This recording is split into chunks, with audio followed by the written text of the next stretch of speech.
오늘 오전 예배 직후에 우리는 우리 교회의 장로 시취 후보자를 선출하기 위해서 임시 공동회의로 모이겠습니다. 그러기 전에 먼저 장로 선출 투표에 빛을 비추어 줄 하나님의 말씀을 살펴보겠습니다. 첫째로 말씀드릴 것은 하나님께서 어느 사람을 자기 백성의 장로로 부르시는 사실을 과연 우리가 어떻게 알 수 있는가 하는 것입니다. 공중에서 하나님의 음성이 들리는 것입니까? 가령 하나님께서 내가 아무개를 장로로 임명한다 하시는 음성이 각 사람에게 들리는 것입니까? 아닙니다. 그게 아니라 하나님께서는 자신의 말씀, 성경 말씀 안에서 이미 어떤 사람이 장로가 되는 것인지 장로 될 사람의 기준을 분명히 말씀해 주셨습니다. 그러니 우리는 언제든지 기록된 하나님의 말씀 안에서 하나님의 음성을 듣는 것입니다. 그동안 우리는 구약 성경에서 백성의 지도자가 될 자격으로 말씀하시는 기준이 무엇인가를 살펴보았고, 또한 신약 성경에서 장로가 될 사람은 어떤 사람이어야 한다고 말씀하시는가를 살펴보았습니다. 그것은 한마디로 경건한 신앙 인격을 가진 인물입니다. 경건한 신앙 인격이 있어서 공동체 안에서 모범이 되는 인물이고, 그런 의미에서 이미 지도력을 발휘하고 있는 인물입니다. 이 사실을 이렇게 바꾸어 말할 수도 있겠습니다. 즉, 하나님께서 어떤 사람에게 교회에서 직분을 맡기실 때에는 그 직분을 수행할 수 있는 은사와 능력을 그에게 주신다 하는 것입니다. 그리고 은사와 능력은 대개 시간이 지나면 밖으로 드러나기 마련입니다. 그래서 자기 자신도 어느 정도 알고 주위 사람들도 알게 됩니다. 더구나 장로란 말뜻 자체가 원로라는 뜻이고, 공동체의 지도자니까 그 공동체의 구성원들이 누가 우리 가운데 지도자가 될 인물인가를 대개 알 수 있고 아는 것입니다. 둘째로 말씀드릴 것은 첫째로 말씀드린 사실과 아주 긴밀하게 결부된 것인데, 하늘에 계신 하나님께서 과연 어떤 방식으로 이 땅에 있는 자신의 백성에게 자신의 장로들을 주시는가 하는 것입니다. 첫 번째 생각한 것은 우리가 어떤 식으로 하나님의 뜻을 확인하는가 하는 것이고, 지금 말씀드리려는 것은 그러면 그 하나님의 뜻을 우리가 확인했으면 하나님께서 실제로 어떤 방식으로 자신의 장로들을 자신의 회중에게 주시냐 그 말입니다. 그 방식이 구약 성경에 나온다는 사실을 우리가 이미 살펴보았습니다. 신명기 1장 13절에서 모세가 이렇게 말하지 않습니까? 너희의 각 지파에서 지혜와 지식이 있는 인정받는 자들을, 그 다음 말이 중요한데, 택하라. 내가 그들을 세워 너희 수령을 삼으리라 합니다. 누가 택하라 하는 것인가가 중요하지 않습니까? 이건 모세가 택하는 것이 아니고 회중이 직접 선택하라 그 말입니다. 이 구절을 따르면 지도자를 누가 택하는가 할 때 택하는 주체는 회중이요, 지도자를 누가 세우는가 할 때 세우는 주체는 하나님의 사람 모세입니다. 여기서 오해하기 쉬운 것이 있지 않습니까? 그러면 이것이 오늘날의 직접 민주주의의 방식처럼 회중이 자기가 원하는 사람을 자기의 지도자로 선택하면 된다는 말인가 하면 그것이 아닙니다.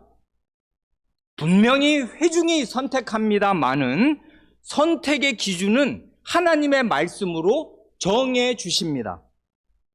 그래, 모세는 하나님의 말씀을 전하는 사람으로서 하나님의 말씀을 따라서 회중에게 선택의 기준을 제시하지 않습니까? 이게 하나님의 뜻이다, 이대로 선택하여라 하는 거지 않습니까? 기준이 뭡니까? 지혜와 지식이 있는, 인정받는 자, 이거지 않습니까? 지혜란 하나님의 말씀을 현실에 적용하는 능력을 말하는 것이고, 지식이란 말씀을 아는 지식을 말하는 것입니다. 학력과 가방끈을 말하는 게 아니에요. 그리고 인정받는 자란 그런 지혜와 지식이 있다고 다른 사람들의 인정을 하나님의 백성 가운데 받는 그것입니다.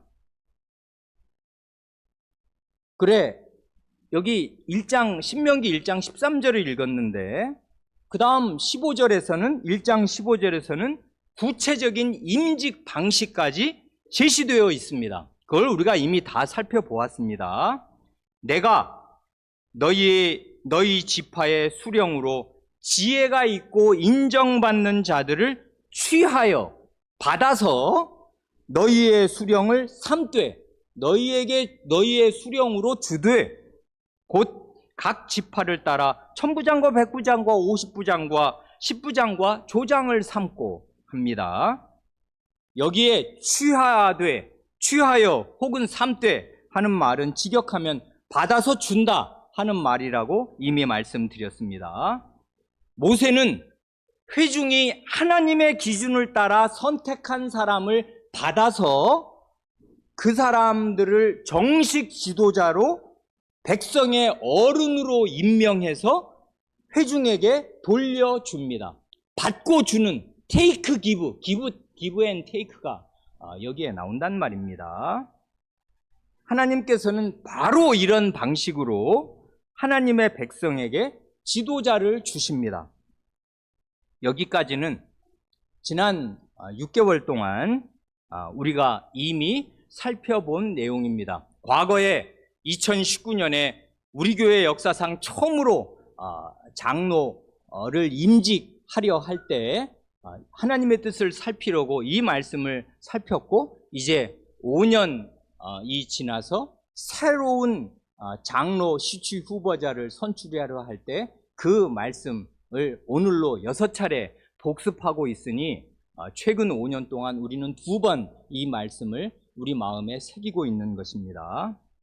오늘 말씀드릴 것은 이러한 구약 성경의 지도자 선출 방식이 신약 시대에도 거의 똑같이, 거의 그대로 나타난다는 것입니다. 그러니 이것은 구약과 신약의 일관된 하나님의 뜻입니다.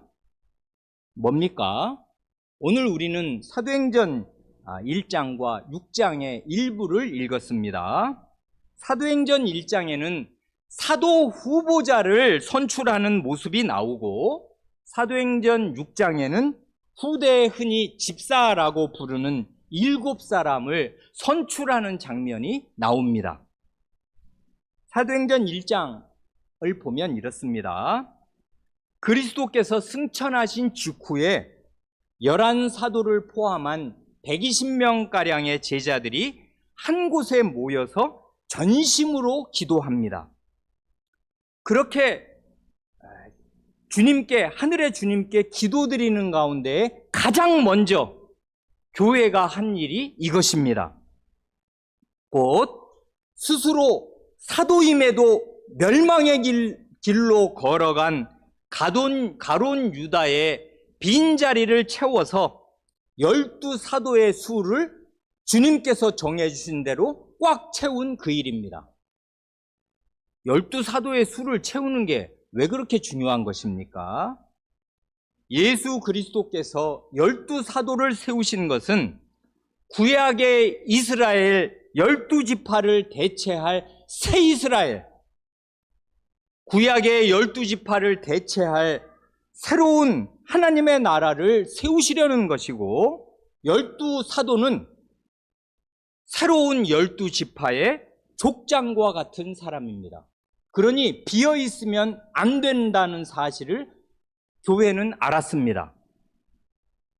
12사도를 세우는 이 일은 우리 주님 자신에게도 아주 중요한, 거의 사활이 걸린 대단히 중요한 일이었습니다.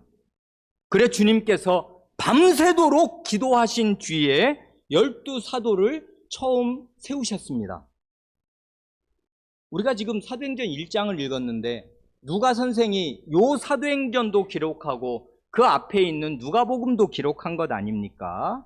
누가복음을 보면 앞으로 올해 누가복음을 읽으실 때 이 사실을 유념하면서 읽으시면 마음이 더 새로워지실 것인데, 누가복음을 보면 예수님이 기도하실 때마다 아주 중대한, 경천동지할 중대한 일들이 일어납니다. 역으로 말하면 예수님께서는 중대한 일 앞에서 반드시 늘 기도하셨습니다. 누가 선생은 5가지의 예를 쭉쭉 들지 않습니까? 3장에서는 주님께서 세례 받으시고 기도하실 때 삼위 하나님이 그 자리에 다 나타나셔요. 하늘이 열리고 하나님의 음성, 성부 하나님의 음성이 들리고 성신께서 강림하십니다. 그리고 그 자리에 성자 예수 그리스도께서 지금 성신의 강림을 받으신단 말입니다. 6장으로 가면 오늘의 이 주제, 밤새 기도하시고 12사도를 세우십니다. 9장으로 가면 기도하시던 자리에서 이 세우신 제자들의 신앙 고백을 받으십니다. 그리고 나서 이제 교회 세우실 것을 말씀하시는 것 아니에요. 9장으로 가면 또 같은 9장에서는 기도하실 때에 산 위에서 모습이 영광스럽게 변형되시면서 이제 주님께서 이루실 결정적인 그 일을 말씀하십니다. 마지막 22장으로 가면 밤새 기도하신 뒤에 체포되어 십자가에 달리십니다. 그러니까 누가복음에 보면 5번 이 주님께서 기도하신 일이 나오는데, 이게 다 우리의 구원, 주님께서 이 땅에 내려오신 일을 이루는데 완전히 직결되어 있는 굉장히 중요하고 거룩한 일들이고, 특별히 그 5번 중에 2번이 밤새 기도하셨다는 말이 나오는데, 밤새 기도하시고 12제자를 세우시고 밤새 기도하시고 십자가에 달려 돌아가시는 거예요. 그러니 12제자를 세우는 일은 주님께 어마어마하게 중요한 일이었단 말입니다. 누가복음을 읽으면 이걸 환히 알 수가 있어요. 그런데 여기 사도행전 1장에서는 그 중요한 12사도의 빈자리를 채우는 장면이 나오는 것입니다. 근데 이게 아주 흥미진진하단 말입니다. 간단히 3가지를 말씀드리고 싶습니다. 첫째로, 구약시대에 백성의 지도자를 선출할 때나 신약시대에 사도 후보자를 선출할 때 원칙이 똑같아요. 어떻게 똑같은 것입니까? 구약시대에 모세가 하나님의 말씀을 따라 기준을 제시하지 않습니까? 지혜와 지식이 있는 인정받는 자, 이렇게 딱 하나님의 말씀으로 기준을 제시하고 선택은 백성이 해요. 그와 똑같이 사도단을 대표하는 베드로는 하나님 말씀 전하는 사람이니까 하나님의 말씀을 따라 사도 후보자의 자격 기준을 제시합니다. 이 자격 기준을 따라 사도 후보자를 선출해야 그게 주님의 뜻에 맞는 거다, 그것입니다. 그래, 그 기준을 따라서 회중이 사도 후보자를 선출합니다. 주의할 것은 회중이 유다의 빈자리를 채울 사도를 최종적으로 이 사람이다 하고 낙점한 게 아니고, 다만 사도 후보자를 2배수로 추천한 것입니다.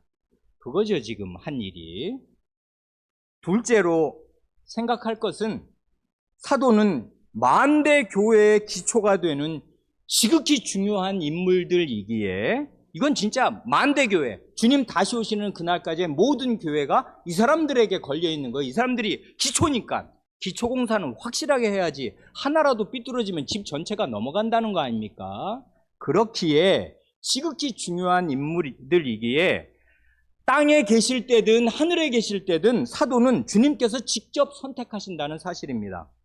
그 사실이 이 본문에 두 가지로 나타나지 않습니까? 하나는 주님의 직접 택하심을 보여주십사고 다 함께 한 마음으로 기도한 것입니다.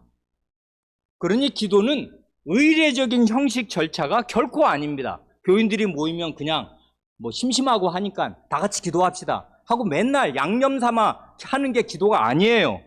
교회의 기도는 중대한 것입니다. 말하자면 기도는 그 자리에 주님을 모시는 행위입니다.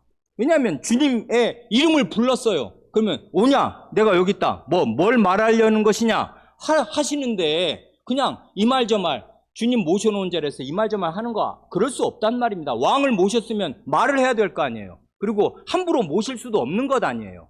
그러니까 교회의 기도는 중대한 것입니다. 주님이 그 자리에 임재하신다고요. 참된 기도를 드리면 언제든지.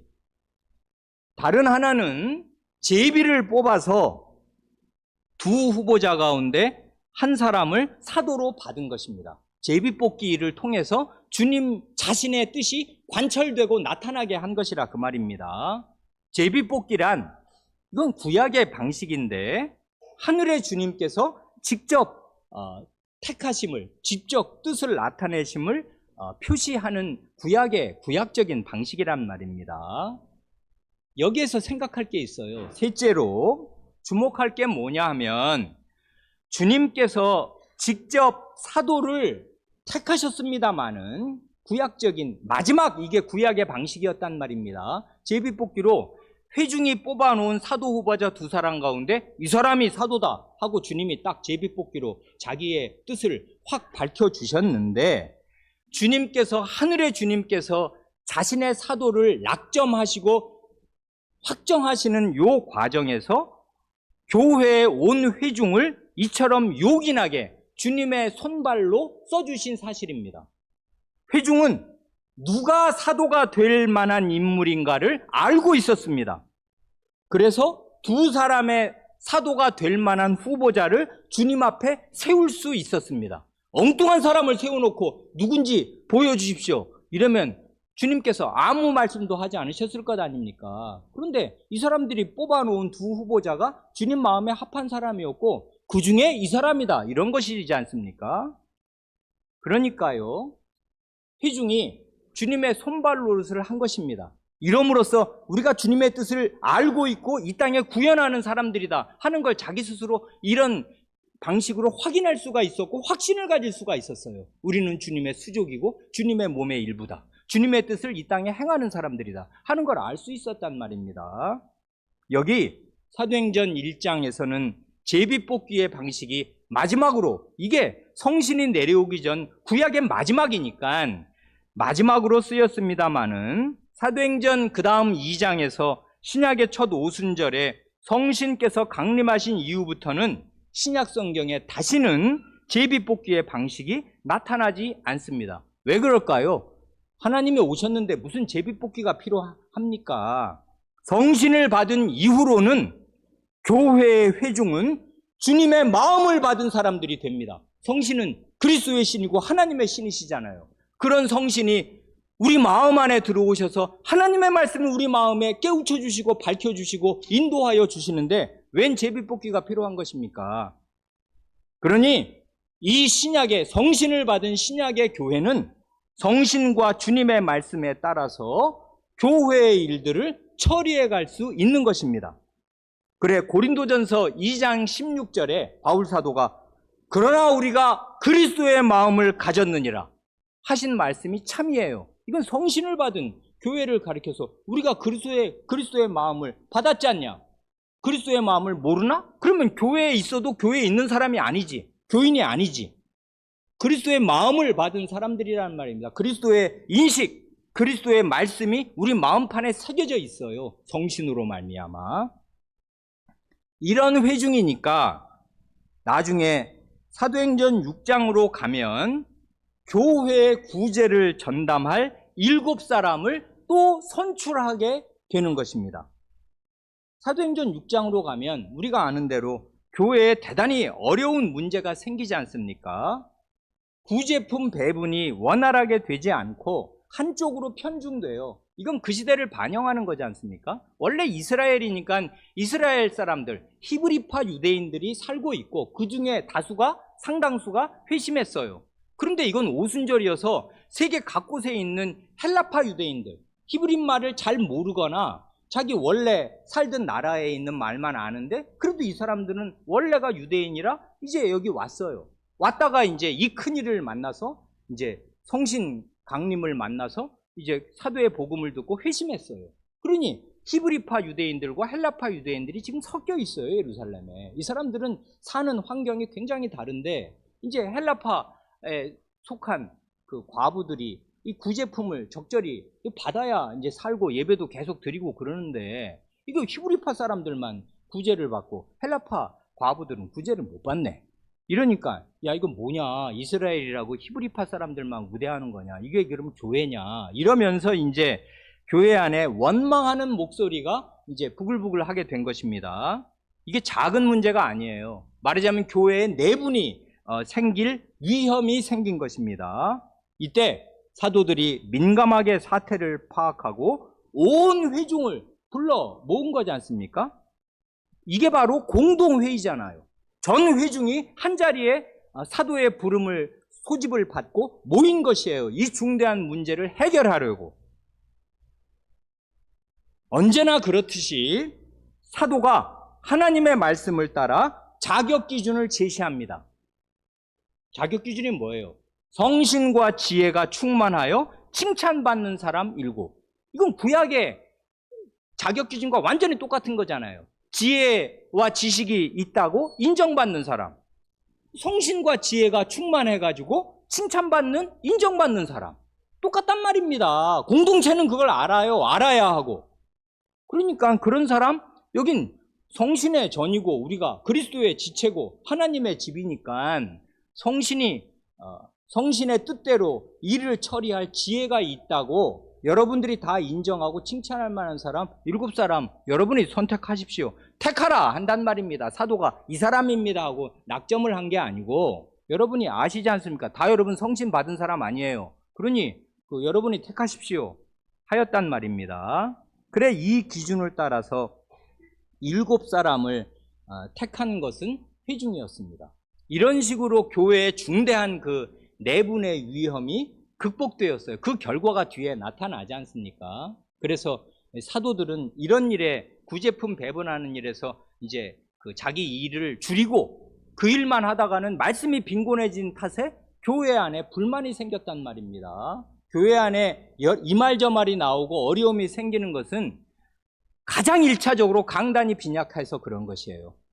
하나님 말씀이 튼튼하게 확실하고 견고하고 풍성하게 각 사람 마음에 전달되지 않으면 이 말 저 말이 나오는 것입니다. 불만이 쌓여요.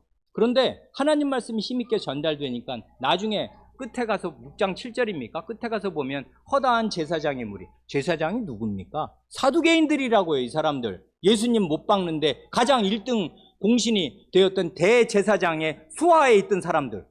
이 원수 진영의 핵들 아니에요. 이 사람들이. 바리새인과 사두개인들 중에 이 사두개인들이 대거 제사장들이, 허다한 제사장들이 이 도에 복종하면서 주님의 교회로 나왔단 말입니다. 하나님 말씀이 힘있게 전파되니까 주는 원수들 가운데 다스리소서 하시는 그 말씀이 이제 성취가 된 거란 말입니다. 주님께서 바로 이런 방식으로 교회의 직분자를 세우신다는 사실, 이런 것이 하나님의 방식이고 성경의 방식이라는 사실을 장로가 될 당사자들도 알아야 하고 그를 장로로 선출하는 회중도 잘 알아야 마땅합니다.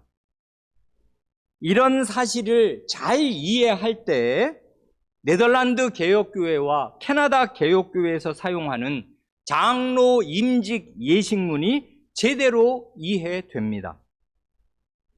그 예식문은 교회법을 반영한 대단히 중요한 말하자면 교회의 문서인데요. 장로로 임직할 때 장로 임직 예식문에서 세 가지를 묻고 대답하면서 일종의 서약을 받는데요. 제일 먼저 묻는 게 이거예요. 이런 서약을 받는데 이 내용을 한번 잘 들어보세요. 이건 장로 임직식에서 하는 서약의 첫 번째 그 문답입니다. 여러분은, 장로 될 여러분은 하나님께서 친히 주님의 회중을 통하여서 이 직분으로 불러주셨다고 마음으로 확신하십니까? 하고 묻는단 말입니다. 여기 보면 부르시는 분이 누구예요? 하나님이시죠. 장로의 직분으로 부르시는 분은 딴 존재가 아니고, 그러면 그게 사람의 종이 되겠죠. 우리나라 국회의원들이나 대통령은 국민의 대통령, 국민이 뽑았으니까 국민이 주인이라. 그런데 교회는 그런 거 아닙니다. 회중이 주인이 아니에요. 하나님이 나를 부르셨다. 하나님의 교회고 하나님이 주인이시고 주님의 교회니까 주님이 자신의 수족으로 쓸 종을 임명하셔요. 그러니까 부르시는 분은 주님인데 부르시는 방식이 뭐냐고요.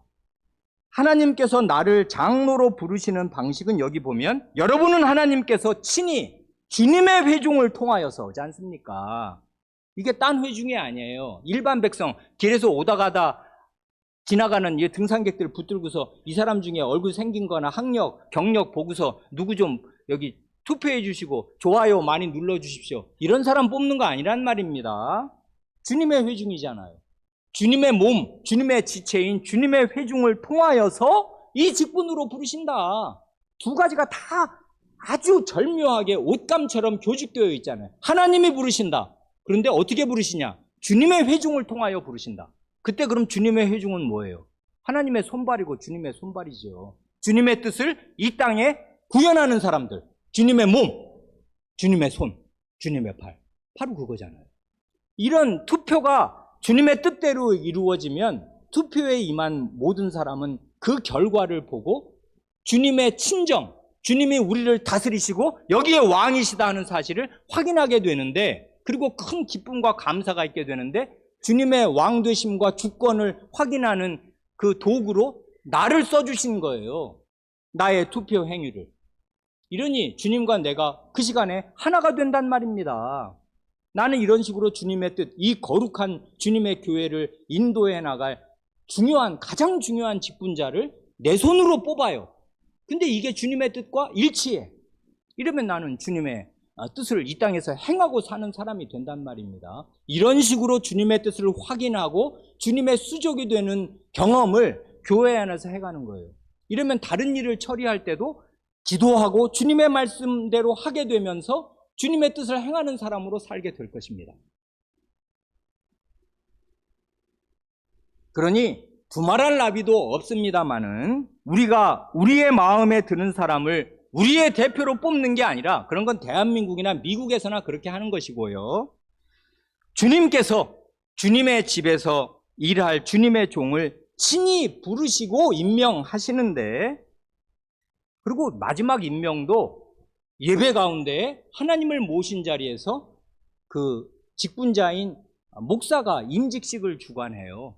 하나님의 권위로 마지막에 하나님께서 너는 이제 정식으로 내 집에서 일할 종이다 하고 임직을 시켜주시는 거단 말입니다. 모세가 이제 받아서 주잖아요. 임직을 시켜서. 그것처럼 주님께서 주님의 종을 친히 부르실 뿐 아니라 임명도 하시는데, 회중이 그 과정에서 주님의 뜻을 실제로 구현하는 주님의 손발이 되는 것입니다. 이것이 교회의 영광이요, 교인으로 사는 성찬 회원의 삶의 실제입니다.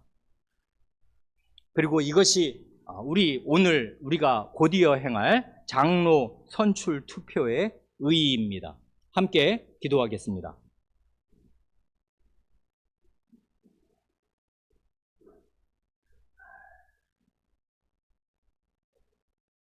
하나님,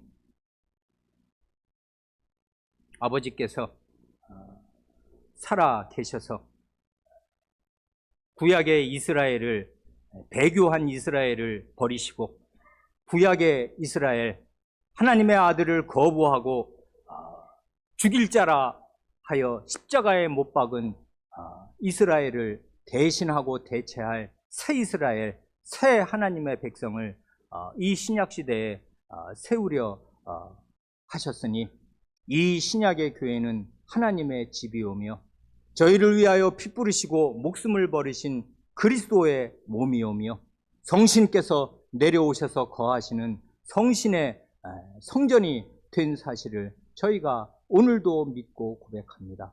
성삼위 하나님께서 그 지존의 권능과 위엄과 영광으로 교회 안에 임재하시고 이 교회를 친히 다스리시겠사오니 이제도 주님의 집안에서 주님의 종 노릇할 주님의 일꾼들, 주님의 종들을 이제도 친히 선택하여 주시옵소서.